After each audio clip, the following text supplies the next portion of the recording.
Okay, आज बाबा ने क्या बताया था मुरली में? पढ़ाई बहुत सस्ती है और फुल अटेंशन देना है। कल क्यों नहीं आए थे फिर? चार्ट सही नहीं था तो क्लास बंक करोगे? ये तो वो वाली बात होगी जो परिस्थिति आ रही है, मैंने आंख बंद कर ली, परिस्थिति है ही नहीं, ऐसे थोड़ा ही होगा। कुछ भी हो, ठीक है। क्लास तो मतलब क्लास माना कि इस समय अगर योग किया होगा तो अच्छा ही है, बाकी और कुछ नहीं है ना। ये तो ऑप्शनल है, लेकिन मेन क्या है कि ये टाइम जरूर योग में या ज्ञान में जाना चाहिए। 10 बजे तक हमारा नियम है, तो 10 बजे तक है ना, तो बाकी तो कोई इशू नहीं है।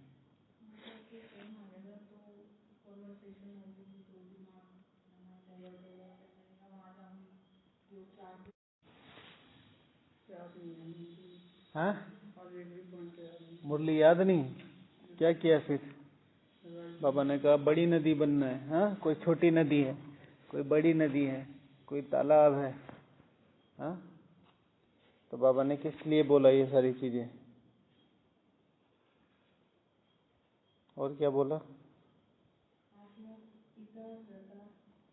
देख के नहीं बताइए, देख के तो मैं मुरली पढ़ दूंगा। जो किया है वो बताओ, आज की मुरली से क्या किया है?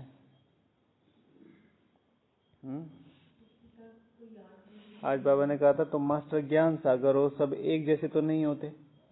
कोई बड़ी नदी है, कोई छोटी नदी है, पढ़ते सब अपने अपने पुरुषार्थ अनुसार हैं। सब अपने अपने पुरुषार्थ अनुसार पढ़ते हैं। पुरुषार्थ होगा तो पढ़ाई होगी, या पढ़ाई होगी तो पुरुषार्थ होगा? पढ़ाई होगी तो पुरुषार्थ होगा। मेहनत होगी तो पढ़ाई होगी ना। तो दोनों इंटरडिपेंडेंट है। मेहनत करेंगे तो पढ़ाई समझ में आएगी, पढ़ाई समझ में आएगी तो मेहनत करने का मन करेगा, ऐसे है। ठीक है, तो बाबा ने कहा था कि पढ़ते सब अपने पुरुषार्थ अनुसार हैं। तो हमने इसमें लिखा था कि अगर मैं बाप समान बड़ी नदी हूँ, महानदी हूँ, ब्रह्मपुत्र हूँ, तो मेरे क्या क्या लक्षण होंगे, मेरी क्या क्या पहचान होगी। तो क्या क्या पहचान होगी? हम कभी अपने लक्ष्य से पीछे नहीं हटेंगे। ओके, और मेरे अंदर जो कूदेगा वो जरूर मिलेगा। मैं भाव नदी से लेके क्या है कि मेरे अंदर जो कूदेगा, हाँ जैसे जो बाहर में मम्मा के पास जो भी चीज, हाँ, निगेटिव कुछ भी आएगा तो वो मेरे अंदर आ जाएगा, का मतलब भस्म हो जाएगा। तो मैंने इसको ऐसे लिखा है कि किसी की भी कमी कमजोरी को मैं संभाल लूंगी। नदी कैसी होती है? जैसे हमारा जहाँ लौकिक घर है वहाँ पर ना बीचों बीच, शहर के बिल्कुल बीचों बीच नदी जाती है। बहुत अच्छा है, बहुत सुंदर है। तो हमारे घर से इतना दूर है जितना यहाँ से हारमनी हॉल। तो मुझे शुरू बचपन से ही थोड़ा अजीब लगता है कि कहने को तो ये गंगा है और सारे नाले वाले उसमें सब उसमें ही डलते हैं, लेकिन मुझे अच्छा तब लगता था कि जब हम वहां जाते थे और उसकी पूजा हो रही है, उस इधर नाला डल रहा है और इधर से थोड़ी दूर पे जाने पे वो अगले घाट पे उसकी पूजा हो रही है। तो हर किसी की कमी कमजोरी समा करके, हर किसी की कमी कमजोरी समा करके और अपने को फिर भी पूजनीय बनाए रखना, फिर भी पूजनीय बनाए रखना, तो वो बहुत ज्यादा जरूरी है। तो हर किसी का, किसी की कमजोरी पता चलेगी, किसी का कोई संस्कार पता चलेगा, किसी की कोई बात पता चलेगी। अब संसार में रहते हैं। संसार माना बाबा क्या कहता है इसको? संसार को अपने शब्दों में बाबा कौन सा सागर बोलता है? विषय सागर। What is the meaning of विषय सागर? विषय विकारों का सागर माना, विकारों का सागर। विषय सागर माना हाँ हाँ, विषय का मतलब क्या है? विषय क्या है? वैतरणी नदी पर्टिकुलर मीनिंग है विषय वैतरणी नदी का, बताओ क्या है? इसीलिए तो ज्ञान की खोज क्यों जरूरी है, क्योंकि हमें पता। विषय वैतरणी नदी सुना है? क्या मतलब है इसका? हाँ, हाँ हाँ, चेपेंडे चेपेंडे। हाँ हाँ, ठीक है। माना कि एक ऐसी नदी जिसको पार करके आप स्वर्ग में जा सकते हैं, बट वो नदी कैसी है? जिसमें ब्लड है, हेयर्स हैं, हड्डियां हैं, मांस है, ठीक है, और शरीर बहे जा रहे हैं। तो टोटली क्या है? एक ऐसी विषय वैतरणी नदी का ये गायन है कि वो इतनी वो है। फिर उसके पार, उसमें से आपने देखा होगा कि भाई गायें पार कर रही है। गाय माना सिर्फ इस नदी को पवित्रता पार कर सकती है या पावनता, ठीक है। तो ब्लड, ठीक है, आजकल एक दूसरे के क्रोध के प्यासे हैं। बाल, लोग बालों का बहुत श्रृंगार करते हैं, ठीक है। बॉडी, देह अभिमान की सारी चीजें उसमें, तो उसे कहा जाता है विषय वैतरणी नदी। अगर कभी कोई पूछ ले शास्त्रों में विषय वैतरणी नदी कौन है, तो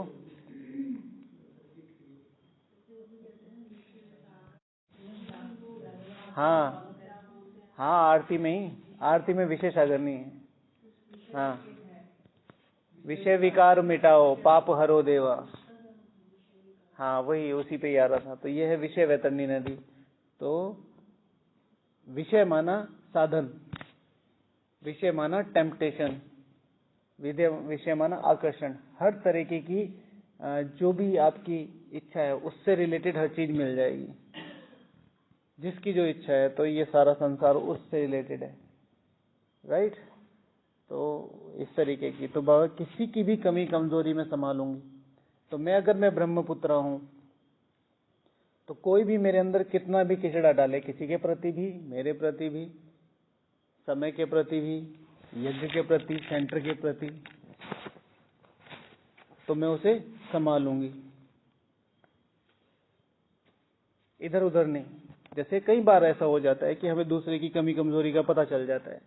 सपोज टू बी, मैं यहाँ 50 साल से रह रहा हूँ, या बाहर की दुनिया में है कोई, किसी कारण से कुछ ऐसा हो जाता है कि जैसे घर में भी होता है, कोई बच्चा होता है या कोई होता है, कोई उतना सक्सेसफुल नहीं हो पाता, या कुछ ऐसी चीजें हो जाती हैं जो उसकी लाइफ उस तरीके से नहीं चल पाती जिस तरीके से हमारी और लोगों की नॉर्मल लाइफ चल रही है, कि भाई पढ़े लिखे या कुछ भी ऐसा। तो आसपास के जो रिश्तेदार हैं, आसपास के जो लोग हैं, वो टोंट करने लगते हैं, आसपास के लोग उसे कहने लगते हैं क्या करेगा क्या करेगा, जबकि उस समय उसे सपोर्ट की जरूरत है। तो ऐसे में मुझे देखना है कि मुझे किस तरीके से डील करना है। अगर मैं ब्रह्मपुत्र हूं तो सब लोग जो जो मुझे आके बोल रहे हैं, अपने हिसाब से वो बिल्कुल सही बोल रहे हैं, क्योंकि उनका देखने का सिनेरियो ये है। बट अगर मैं दूसरे एंड पे हूं, बोलने वाले एंड पे हूं, तो मुझे देखना है कि इसका बैकग्राउंड क्या रहा है। कोई भी व्यक्ति है, आज किसी भी ब्राह्मण से जाके पूछो, क्या वो नहीं चाहता है पवित्र होना? क्या वो नहीं चाहता है श्री लक्ष्मी श्री नारायण बनना? क्या वो नहीं चाहता है ऊंचा पद पाना? चाहता है, पर किस में फंसा हुआ है? अपनी कमी कमजोरी और संस्कारों में। तो जिस तरीके से बाबा साइड में रख के चलता है कि भाई ड्रामा ने संडे की मुरली में माया कराती है, कल की मुरली में माया कराती है, ड्रामा कराता है, तुम्हारी गलती नहीं है, इस तरीके से क्या हम रख के चल सकते हैं? या हमें मौका, कई बार हमसे बहुत बड़ी बड़ी गलतियां हो जाती है। एक शब्द आत्मा का पूरा करियर खत्म कर देता है, एक शब्द। इसलिए किसी के बारे में भी कुछ भी बोलने से पहले 100 बार सोचना चाहिए, कभी भी। इवन दो आपने देख भी लिया हो, मैं यहाँ बैठे भाषण कर रहा हूँ कि क्रोध नहीं करना चाहिए, क्रोध बहुत बुरी चीज है, और आपने मुझे देख भी लिया गुस्सा करते हुए, और बिल्कुल रियल भी है, और मैं रियल गुस्सा ही कर रहा हूँ। तो अगर आप इसे किसी को डिलीवर कर रहे हैं, आप ये कह रहे हैं कि वो भाई तो वहां बैठा बैठा इतना बोलता है, यहाँ तो इतना गुस्सा कर रहा है, क्या फर्क पड़ जाएगा इससे? ये बताइए, क्या वो आत्मा सुधर जाएगी, या ये आत्मा सुधर जाएगी, या आप सुधर जाएंगे? समझ रहे हैं? हाँ, अगर गलती से उस आत्मा को पता चल गया वापिस, तो ऐसा हो सकता है कि दोनों में से एक जरूर गिरे, या तो मैं गिरूंगा। अगर मेरा योग अच्छा नहीं हुआ तो मैं आपके लिए, मेरी भावनाएं खराब होंगी, आपकी तो पहले हुई है। तो कोई भी, अगर मैं ब्रह्मपुत्रा नदी हूं, तो कहां से चली आ रही है ब्रह्मपुत्रा नदी? उधर चीन, उधर से कहां तक आ रही है, ठीक है। तो लौकिक में भी अभी भी, मुझे नहीं पता आपका प्रेजेंट सिनेरियो कितना है, ठीक है, लेकिन ब्रह्मपुत्रा को देखो, भगवान ने भारत को कितने वरदान दिए हुए हैं। ब्रह्मपुत्र का बहुत बड़ा हिस्सा कहाँ है? चाइना में। और चाइना क्या करता है? सारा पानी रोक लेता है। ठीक है, कहा जाता है अगली वॉर किस चीज पे होगी? पानी के लिए। सबसे ज्यादा फ्रेश पानी कहाँ है दुनिया में? दुनिया में सबसे ज्यादा फ्रेश पानी कौन से देश के पास है, पता है? रशिया। सबसे ज्यादा फ्रेश वाटर रशिया पे है। सबसे कम? हाँ,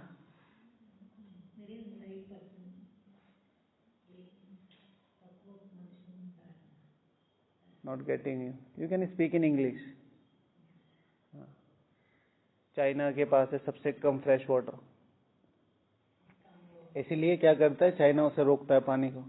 लेकिन भगवान ने वरदान कितना अच्छा दिया कि ब्रह्मपुत्र का 70% फ्रेश वाटर कहाँ से आता है? अरुणाचल प्रदेश से। मतलब आप मुझे ऐसे मत देखो, सबका अपना अपना सब्जेक्ट होता है, तो मुझे मेरा हिस्ट्री शौक था तो मैं पढ़ता था। ऐसे नहीं कि कोई बहुत बड़ी बात है। आपके सब्जेक्ट के बारे में पूछेंगे तो आपको पता होगा। और इसीलिए अरुणाचल प्रदेश के ऊपर लड़ाई कर रहा है कौन? चाइना, कि ये हमारा है। फ्रेश वाटर है वहाँ। ठीक है, भारत में पानी की बहुत संभाल होनी चाहिए। बहुत वेस्ट करते हैं हम पानी। हालांकि हमारे पास है, लेकिन इतना नहीं है कि हाँ ऐसे बाहर है। हम यहाँ कितना चावल उगाते हैं, देखो, एक्सपोर्ट करते हैं। अब लीक से थोड़ी सी हट के बात है, लेकिन शॉर्ट में बता देता हूँ। हम यहाँ महंगा चावल खरीदते हैं अपने भारत में, और हम जब बाहर देशों को बेचते हैं तो सब्सिडी दे के बेचते हैं। मतलब हमारा ही पानी, हमारी ही फसलें हम महंगा खरीद रहे हैं, बाहर वाले उन्हें सस्ते पे खरीद रहे हैं। और सबसे ज्यादा इंपोर्ट कौन करता है? चाइना। क्यों? उसे पता है 2 किलो चावल को पैदा करने में कम से कम 1000 लीटर पानी चाहिए होता है। 1000 लीटर मिनिमम है ये, मैक्सिमम ये 3-4 हजार तक जाता है। अब उसे पता है फ्री में मिल रहा है, पैसे उसके पास है ही, पानी नहीं खर्च करता अपना वो इन सब चीजों में पैसे। तो ये चीज हमें ध्यान रखनी चाहिए। खैर, तो किसी की भी कमी कमजोरी को संभाल लेना। इतनी बड़ी नदी हूं तो कहां से चली आ रही है ब्रह्मपुत्र, कहां जाके गिरती है इधर, और क्या होता है, कितनी सारी चीजें मिलती होंगी। कोई पैर धो रहा है, कोई मुंह धो रहा है, कोई जानवर उसमें पार कर रहे हैं कुछ, लेकिन तो अल्टीमेटली वो जब सागर में मिलती है तो देखो अपनी मेन धारा नहीं छोड़ती। तो इसे क्या कहते हैं, अगर मुझे ब्रह्मपुत्र में ना तो सबकी कमी कमजोरी को दो, तो कुछ भी हो, मेरा विशेष टारगेट रहना चाहिए। जैसे ब्रह्म नदी का विशेष टारगेट क्या है? उसको चलना है। सॉरी,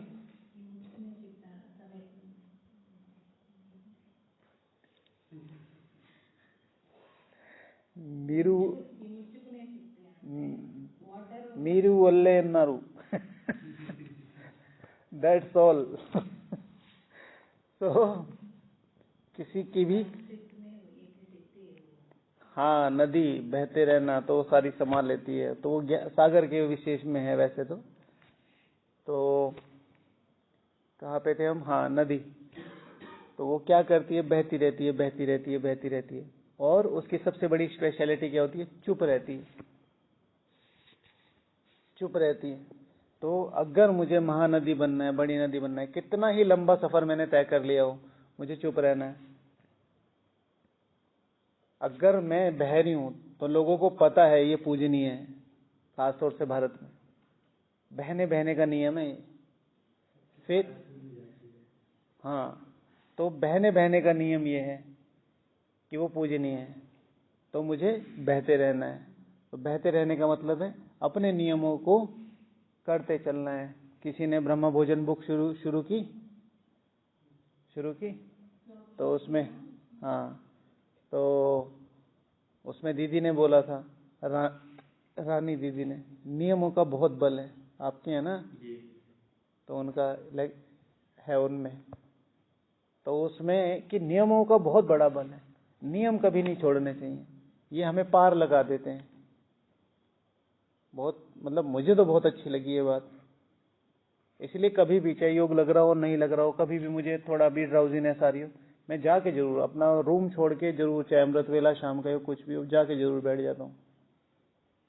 फिर सबकी प्यास बुझाती है। वो ये नहीं देखती ये जानवर है, वो ये नहीं देखती ये छोटा जानवर है, वो ये नहीं देखती बड़ा जानवर है, ये वो नहीं देखती इंसान है, वो ये भी नहीं देखती कि ये कोई देवता किस्म का आदमी है। उसका काम है सिर्फ और सिर्फ देना, देने का महत्व है।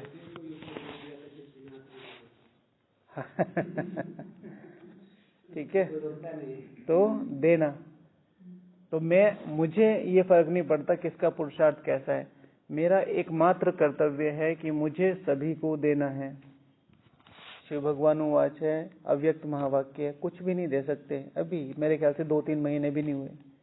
ठीक है, मुस्कुराहट तो दे सकते हो, आपको थोड़ा बहुत याद आया होगा, बाबा ने अपना कहा कुछ मत दो, शुभ भावना शुभकामना भी चलो तुमसे नहीं, मुस्कुराहट तो दे सकते हो, तो देना।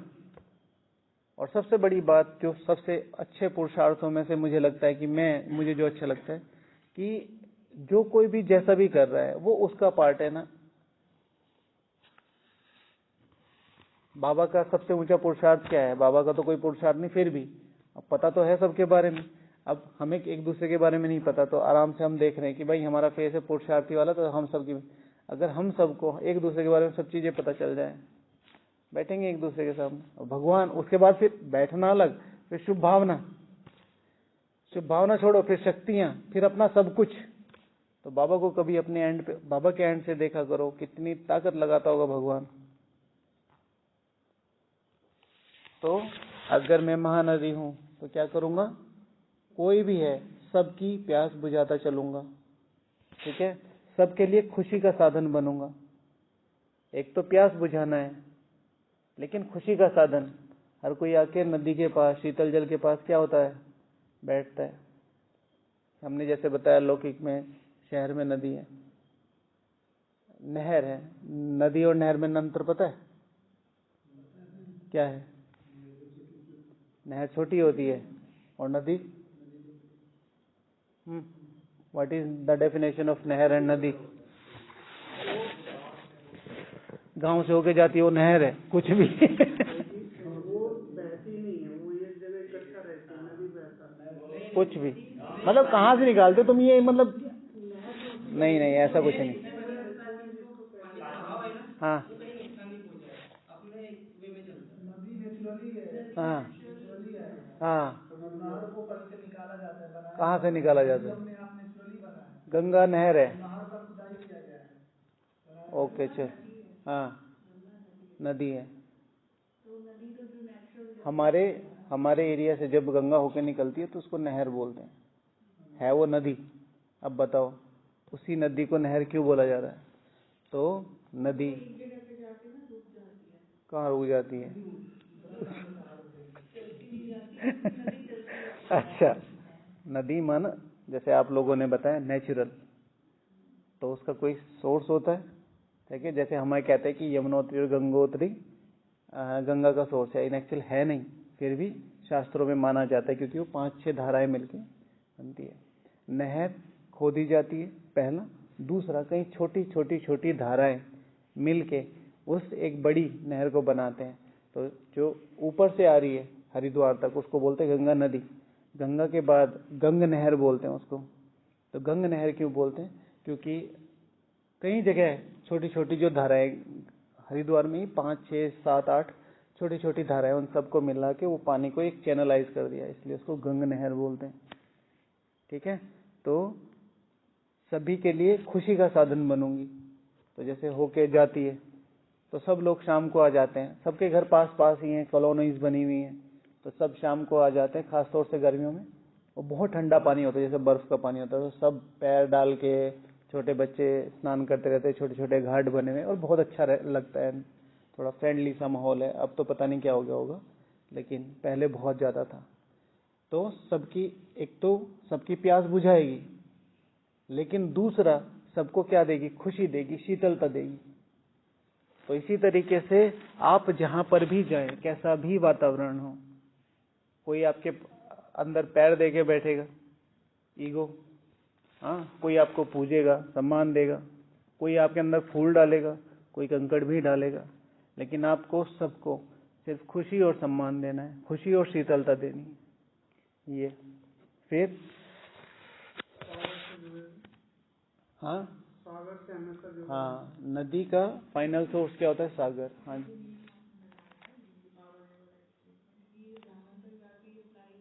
दीदी का क्वेश्चन है कि हम सुख देने की बात कर रहे हैं और शीतलता देने की बात कर रहे हैं, तो ये हमें ब्राह्मण जीवन में ही करना है या दुनिया में करना है? इन एक्चुअल ब्राह्मण जीवन और दुनिया ज्यादा अलग नहीं है। शिव भगवान वाच सारे प्रजापिता के ही बच्चे हैं, लेकिन हाँ फिर ज्ञान के आधार से उनका बिहेवियर थोड़ा चेंज हो जाता है, लेकिन लौकिक और अलौकिक सबके साथ सेम बिहेव करना है। अब इसमें एक चीज हम ऐड ऑन करेंगे, जब क्योंकि आपने क्वेश्चन एक्सटेंड किया, श्रीमत अनुसार, ठीक है, वो आपको बार बार हर्ट कर रहे हैं या आपको मेंटली, फिजिकली, फाइनेंशियली हार्म पहुंचा रहे हैं और आप करते जा रहे हैं, तो जब तक आपको कोई हार्म नहीं हो रहा, जैसे हमारे संस्था पे भी कई लोग केस कर देते हैं, अनवांटेडली कर देते हैं, तो हम एक्शन लेते हैं ना, ऐसे थोड़े कि हम बैठे रहेंगे हमें केस कर दो। तो जो प्रॉपर डिसीजन है वो लेना है। हाँ, फिर हम शुभ भावना रखते हैं। तो एक बार क्या हुआ कि किसी माता के पति ने बहुत सारे लोगों को बुलाया और सब लोगों को लेके यहाँ ओम शांति भवन के सामने प्रोटेस्ट कर दिया। तो बहुत जोर जोर से चिल्लाने लगे, लोग आने लगे और ये और वो सब चीजें होने लगी। तो ऊपर से दादी गुलजार जी से क्लास करा के आ रहे थे सुबह सुबह और जोर जोर से शोर मच रहा था। नहीं, हमें यही बात करनी है, जैसे लोग होते हैं गुस्से में। तो दादी गुलजार जी ने कहा कि मेरे भाई, आप जो कहना चाहते हो हम सुनने के लिए तैयार हैं, अंदर तो आओ। नहीं, हमें यही सुनना है। देखिए, बैठ के ही तो बात होगी ना, शोर मचाने। आपकी जो मांगे हम रखें, आप बताओ, हम उसे सॉर्ट आउट। तो बड़े प्यार से अंदर ले गई, ब्रह्मा भोजन कराया, और फिर हमारी दादियों का तो व्यवहार और शक्तियां लगी। तो फिर उसने अब बिना कहे, बिना कुछ किए, उसने समझ गया कि भाई गलती कहीं और एंड पे है। हाँ, तो ब्रह्मा भोजन कि भाई तुम खाओ पियो आराम से, हम तुम्हें थोड़ा ही कह रहे हैं, जो तुम्हें कहना तुम सब कहना, लेकिन ये जो शोर मचाना है ये सब, तो सिस्टमेटिकली उन सबको अंदर लेके उनका भोजन कराया। इतने में जो मेन आदमी था वो चेंज हो गया। तो बिहेवियर अपना दैवी ही रखना है। हाँ, फिर जो नियम है, दुनिया के नियम है, तो वो तो जरूर अप्लाई करने, ऐसा है। फिर अगर मेरे अंदर बाढ़ आ जाती है, somewhere, sometimes, in any case, होता है ना, कोई भी नदी है उसके अंदर बाढ़ आती है, कभी ना कभी तो आती है, इसी तरीके से। लेकिन जब भी बाढ़ आती है तो नदी की स्पेशलिटी क्या होती है? मुजफ्फरपुर वाले बताए।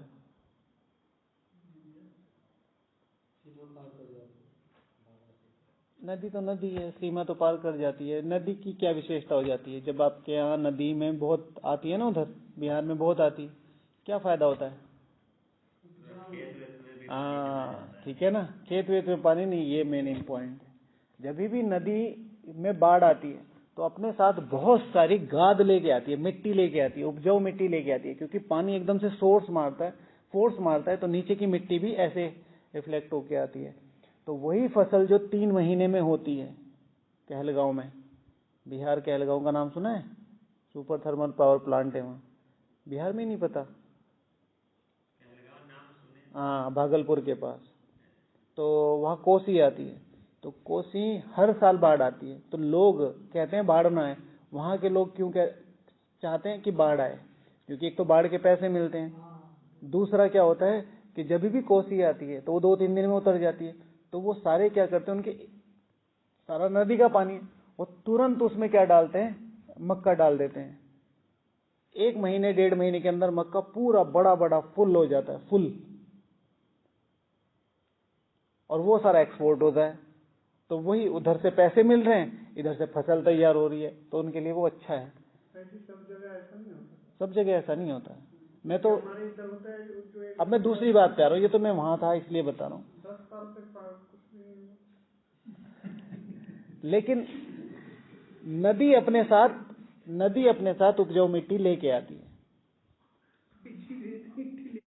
तो जब भी नदी आती है तो अपने साथ उपजाऊ मिट्टी लेके आती है। इसी तरीके से मेरे जीवन में अगर कोई भी पेपर, परिस्थिति या किसी भी तरह की कोई बड़ी व्याधि आती है, तो वो जरूर कुछ ना कुछ ऐसा लेके आई होगी। शिव भगवान वाचे ड्रामा हमेशा ही कल्याणकारी है। तो कुछ ना कुछ विशेष आपके अंदर से निकल, चाहे वो शक्ति के रूप में निकल के आए, चाहे वो, और जब भी पेपर आती हैं तो हमारी लगन और बढ़ जाती है ना, योग और बढ़ जाता है। तो वो फिर सदा बहते रहना, अपने नियमों को पकड़ के रखना, चाहे पहाड़ हो चाहे जमीन, समतल जमीन हो, कहाँ कहाँ से आती है, लेकिन हर जगह अपने को क्या कर लेती है, एडजस्ट कर लेती है। तो अगर मुझे ब्रह्मपुत्रा नदी बननी है, बड़ी नदी बननी है, वहाँ जो एडजस्ट नहीं कर पाती क्या करती हैं कि भाई मैं तो इतना लंबा बह नहीं पाऊंगी, तो रुक जाती हैं, सूख जाती हैं। ठीक है, जिसको एक नियम आता है एडजस्ट होने का, वो बह सकता है। हर जगह आपके अकॉर्डिंग चीजें नहीं होंगी।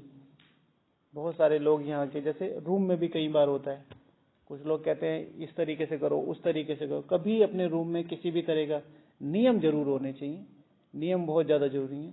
लेकिन अगर कोई बहुत ज्यादा करता है तो छोड़ देना चाहिए। हम तो यही कहते हैं भाई इतना कंफर्ट चाहिए तो जाओ ना घर, यहाँ क्यों आए हो, ये आश्रम है। ठीक है, होटल थोड़ा ये कि आपके आराम की चीजें मिलेंगी। आश्रम है, आश्रम में त्याग किया जाता है हर चीज का। फिर लेकिन थोड़ा सा टाइम होते चला जाता है तो लोग हैबिचुअल हो जाते हैं उन चीजों के। तो हमेशा एडजस्ट करके चलना चाहिए, चाहे पहाड़ हो, ऊपरी चढ़ान हो, उतराई हो, कहीं पे भी हो, जितना ज्यादा एडजस्ट होकर चलेंगे उतना दूर तक बह सकते हैं। उसके बाद है, अगर कोई मुझे रोकने की कोशिश भी करे तो भी मैं उसे क्या दूंगा आपने क्या बोला, जो भी मेरे अंदर कूदेगा भस्म हो जाएगा, है ना। हाँ, तो कोई भी अगर मुझे रोकेगा तभी भी मैं उसे क्या करूंगा, शुभ भावना और शक्ति दूंगा। व्हाट इज द शुभ भावना, व्हाट इज द शुभ भावना, मैं अपनी नम्रता, दिव्यता, क्लीननेस नहीं छोड़ूंगा, शुभ भावना। शक्ति, जैसे वहां पानी को रोकते हैं हाइड्रो प्लांट में, और क्या डैम बनाकर, तो पानी को रोक लिया, नदी को रोक लिया, लेकिन अल्टीमेटली वो दे क्या रही है उसे, शक्ति, सुंदरता, शीतलता, और ऐसी शक्ति जो नॉर्मली प्रोवाइड नहीं होती। तो जब भी कोई आपको लाइफ में रोकने की कोशिश करे, आपके लिए पेपर बनने की कोशिश करे आप, तो हमेशा उसे शक्ति और शुभ भावना ही देनी है। उसे हमेशा सबसे पहले अपनी तरफ से सोचना शुरू करना पड़ेगा। ठीक है, फिर सभी को, क्योंकि मैं महानदी हूं, क्योंकि मैं ब्रह्मपुत्र हूं, मेरी रिस्पॉन्सिबिलिटी बनती है, बीइंग अ सीनियर नदी, मेरी रिस्पॉन्सिबिलिटी बनती है कि मुझे सभी को जल देना है, लेकिन कौन सा, साफ, पवित्र और खनिजों से भरा हुआ। इतनी दूर दूर से ट्रेवल करते, इसी तरीके से किसी को ज्ञान भी देना है तो ज्ञान कैसा देना है, साफ, पवित्र, ठीक है ना, खनिजों से भरा हुआ, मनन चिंतन करके अच्छी तरीके से लोगों की समझ में आए। ऐसा नहीं कि पीना है तो पी लो, नहीं पीना है तो मत पियो, ऐसे भी नहीं होना चाहिए। और वो गंदा भी ना हो। ज्ञान तो मैं सुना रहा हूं, लेकिन उसमें मेरी मनमत ऐड है। किसी के साथ अच्छा है तो उसको अच्छी तरह सुना रहा हूं, किसी के साथ अच्छा नहीं है तो उसको अच्छी तरह नहीं, ऐसा नहीं। तो जल तो देना ही है, लेकिन शुद्ध जल देना है, पवित्र जल देना है। फिर मैं औरों को मंजिल तक पहुंचाने का सहज रास्ता बनूंगी। अगर पैदल पैदल आदमी चले और उतना ही किसी नाव पे बैठ के चले तो किस पे आसान होगा, नाव पे बैठ के। तो मैं दूसरों को पार लगाने के लिए सहज और आसान रास्ता बनूंगी। अगर मैं ब्रह्मपुत्र हूं, एक जगह नहीं, एक जगह तो, दो जगह, तीन जगह, चार जगह तो सब बन लेते हैं। हर जगह, हर स्टेट में, हर एक आत्मा से मिलते हुए मैं हमेशा ज्ञान को बहुत क्लियर, अगर आपको समझना हो कि आपको ज्ञान कितना समझ में आया, या रियली में ज्ञान, मतलब मेरी डेफिनेशन नहीं है, आपके आसपास की आत्माएं कैसी हैं उससे पता लगा सकते हो कि आपका ज्ञान कितना है। आप किसी सेंटर पे चले जाओ, मधुबन में चले जाओ, किसी भी बीके को देखो,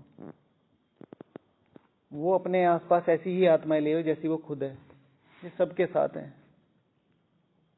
और अगर ब्राह्मण जीवन में आके हमने किसी एक, एटलीस्ट एक को राजा नहीं बनाया, हमारे ज्ञान का कोई फायदा नहीं है। हर दूसरी मुरली में बाबा कह रहा है धारणा करके करानी है। आज बाबा ने क्या बोला? जो बोल नहीं सकते वो क्या है? क्या बोला? जो ज्ञान नहीं सुना सकते वो क्या है? हाँ, बाबा को अति प्रिय वो हैं जो ज्ञान सुनाते हैं, अति प्रिय।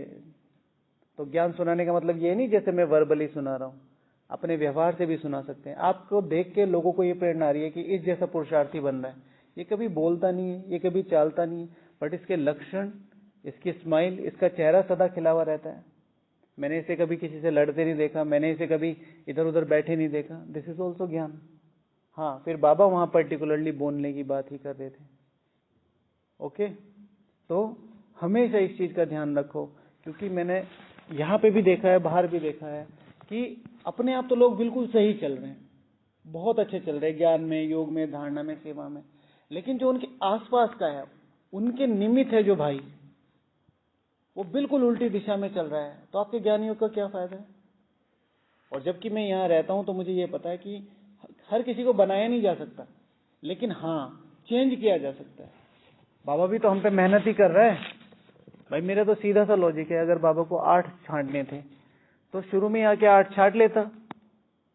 ब्रह्मा बाबा जैसे 20-25 साल में 8 पे मेहनत करता, पैसे का पैसा बचता, रिसोर्सेज की रिसोर्सेज बचती। बाद में आके अगर आज बाबा आके कहे भाई तुमसे नहीं हो पाएगा, हमने तुम्हें पिक्चर दिखा दी सारी, तुमसे नहीं हो पाएगा, जो तुम्हारा पद है तुम्हें सब कुछ दे देंगे, तो इतना सब कुछ बचता ही ना ये रिसोर्सेज। लेकिन सबको चांस क्यों दिया जा रहा है? तो इसलिए आप समान बनाने का जो पुरुषार्थ है वो है रियल ज्ञान। आप कितनों को उठा सकते हो, कितनों को ऊंचा बना सकते हो, कितनों में ज्ञान फीड कर सकते हो। कोर्स नहीं, इंफॉर्मेशन नहीं, कितनों को प्रेरित कर सकते हो कि हाँ, हमें इस यज्ञ के लिए जीना है, वो है ज्ञान। इंचार्ज है बिल्कुल परफेक्ट, ज्ञान, योग, धारणा, सेवा, अमृत वेला कभी मिस नहीं। और उसके नेक्स्ट वाली आत्मा ऐसी है कि ज्ञान, योग, धारणा, सेवा कुछ भी नहीं, बिल्कुल उल्टा। तो उसे थोड़ा ही कहेंगे, वो तो फिर अपने लिए तो सब जी रहे हैं, कोई भी बाहर की दुनिया में भी हो रहा है। तो क्या करेंगे? औरों को मंजिल पर पहुंचाने का सहज रास्ता बताऊंगा। मैं तो जा ही रहा हूं, मैं तुम्हें भी ले जा सकता हूं, ब्रह्मपुत्र। फिर मैं सभी को, ब्रह्मपुत्र क्या करती है? जो नदी है वो क्या करती है? सबको पहले, जैसे पहले से बात हुई, शीतलता देती है, जल देती है, आराम देती है, खुशी देती है। तो जितना मैं औरों को सम्मान दूंगा उतना मैं क्या बनता चला जाऊंगा? अगर मैं सम्मान, पूजनीय, मैंने आपको सम्मान दिया, आप मुझे सम्मान देंगे। लेकिन अगर मैं सदा ही सम्मान दे रहा हूं, एक बार भी मैंने आपको कभी डिस्टर्ब नहीं किया, तो आप क्या कहेंगे? भाई भैया तो पूजनीय है। इसीलिए लगभग भारत में हर नदी की पूजा होती, लगभग सदा सुख ही दिया है ना। फिर प्रकृति को विशेष सहयोग देना है। सुबह और शाम डेली कम से कम आधा घंटा प्रकृति को जरूर सहयोग दो, दोनों किनारों पे। जैसे नदी दोनों किनारों पे अपने सारे पेड़ पौधों को सींचते हुए चलती है, ऐसे ही मुझ आत्मा को भी अपने दोनों किनारे सुबह और शाम प्रकृति को सकाश देते हुए चलना है। पांचों तत्वों को कितनी मेहनत कर रहे हैं ये लोग। देखो बाहर का इन्वायरमेंट, देख रहे होंगे ना, वीडियोस आ रही है ना आप लोगों के पास, इजराइल की, हाँ, परिवर्तन की वीडियो कही है। क्या हाल है? खाना नहीं है लोगों के पास। पहले चोट लगी, एम्बुलेंस में जा रहे थे, एम्बुलेंस के ऊपर ही बम गिर गया। और यहाँ कितना साइलेंस है, कितना साइलेंस। हाँ, हम लोगों की तपस्या के लिए नहीं रुका हुआ है, हम लोगों ने तपस्या नहीं की है इसलिए रुका हुआ है। और ये शिव भगवान वहां से आपकी वजह से समय रुका है, बाकी सब रेडी है। तो प्रकृति को विशेष सहयोग देंगे, दोनों किनारों पे जितने भी पेड़ पौधे सब हैं, सबको सींचते हुए चलती है। अच्छा, फिर मेरे में कोई भी धारा आकर मिले, लेकिन मैं अपनी पहचान नहीं बदलूंगी। नदी का क्या होता है, छोटी छोटी, कोई झरना आके मिल गया, कोई ऊपर से पहाड़ पे से आके मिल गया, लेकिन मेरा रियल नेम क्या है? मैं ब्रह्मा कुमार हूं, मैं ब्रह्मा कुमारी हूं। तो मैं मास्टर ब्रह्मपुत्र हूँ, मैं अपनी पहचान नहीं बदलूंगी। ये नहीं कि किसी ने कहा कि ऐसे चलो ऐसे चलने लगे, किसी ने कहा ऐसे चलो ऐसे चलो। मेरा मुझे ब्रह्मा ने क्या बताया कि ये भाई ये श्रीमत है, इस कदम पे कदम चलना है। ये नहीं कि किसी ने इधर को मोड़ा, इधर को चल दी थोड़ी सी, और इधर को चला, इधर को थोड़ी बहुत चल दी, ऐसे नहीं, तो वो फिर सूख जाती है। ओके। और मैं अपना रास्ता नहीं बदलूंगी। हाँ, मैं अपनी रास्ता नहीं बदलूंगी। और फिर नेचुरल रिसोर्सेज की खान, ठीक है, पहाड़ में से उसमें से जब आ रही है तो नेचुरल कितनी रिसोर्सेज, कहीं मछलियां मिल रही है, कहीं खनिज मिल रहे हैं, कहीं शालिग्राम मिल रहे हैं, कहीं कहीं अभी हमारे यहाँ जब वहाँ जाते हैं लौकिक में, तो जब नहर में वो आते हैं, बहुत सारे भाई खड़े रहते हैं वहाँ, तो वो जाली सी फेंकते हैं, तो उसमें से पैसे निकालते हैं, सोना निकालते हैं, चांदी निकालते हैं, डेली उनका यही काम है। बहुत सारी यूट्यूब पे वीडियो पड़ी है ऐसे ही। तो मेरे नेचुरल, वो तो लोग डालते हैं, लेकिन नेचुरल रिसोर्सेज बहुत होती हैं। आपको पता है गंगा जो नदी है उसका पानी कभी खराब नहीं होता, और मैंने खुद ये एक्सपेरिमेंट करके देखा है। गंगा नदी बह रही है तो उसके इधर 1 फुट छोटा सी नहर बह रही है, तो उसमें से सेम पानी निकाला सेम टाइम, वो 1-2 महीने में सड़ गया, ये नहीं सड़ा। कैसी सेम ही पानी है, सेम पानी सेम टाइम पे निकाला, और वही पानी निकाला जो इधर मुड़ गया वो सड़ गया, जो सीधे जा रहा है गंगा उसको नहीं सड़ा। तो नेचुरल रिसोर्सेज की खान। ओके। तो यहाँ पर नेचुरल रिसोर्सेज माना मेरे में नेचुरल, जैसे भक्ति में हमारे पास बहुत सारे, तो यहाँ नेचुरल दया भाव, ठीक है, नेचुरल सम्मान का भाव, नेचुरल करुणा भाव, ये जो भक्ति मार्ग के जो हमारे संस्कार है ये यहाँ पर बहुत काम कर सकते हैं।